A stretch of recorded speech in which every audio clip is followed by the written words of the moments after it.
नमस्कार शेतकरी मित्रांनो, जून महिना सुरू झालेला आहे। मान्सूनच्या पावसाचे वेध लागलेले आहेत। मान्सूनचा पाऊस आल्यानंतर आपण 100% कोणतं ना कोणतं पीक करणारच आहोत। पण शेतकरी मित्रांनो, माझ्या पाठीमागे ही जी तयारी दिसते तुम्हाला, ही मका पिकाची तयारी आहे आणि त्याबद्दलच मी आज बोलणार आहे। तर शेतकरी मित्रांनो, आतापर्यंत मी तुम्हाला सांगितल्याप्रमाणे 45 क्विंटल पर्यंत बऱ्याच शेतकऱ्यांनी उत्पादन घेतलेलं आहे। पण शेतकरी मित्रांनो, पाण्याअभावी म्हणा किंवा खताअभावी म्हणा, आपल्याला मका पिकाचं उत्पादन कमी जास्त प्रमाणात येतं। पण शेतकरी मित्रांनो, मी या सगळं जे नियोजन केलेलं आहे ते मकाचं 60 क्विंटल पर्यंतचं टार्गेट ठेवलेलं आहे।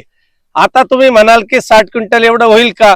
आणि जर तुम्ही ॲग्रोवर्ल्डचा युट्यूबवर व्हिडिओ बघितला तर तिथं जैन इरिगेशनच्या कृषी तज्ञानं 100 क्विंटल पर्यंतचं प्रति एकर उत्पादन काढण्यात आलेलं आहे हे सांगितलेलं आहे। मग ही जे पाण्याचं नियोजन आणि खताचं नियोजन करण्यासाठी बेड आणि ड्रिपची व्यवस्था केलेली आहे।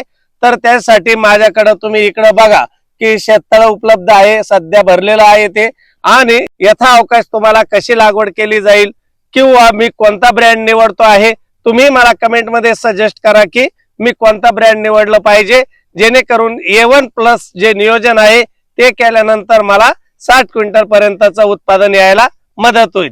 अशाच वेगवेगळ्या प्रयोगांसाठी तुम्ही मला फॉलो करून ठेवा। भेटूया पुन्हा।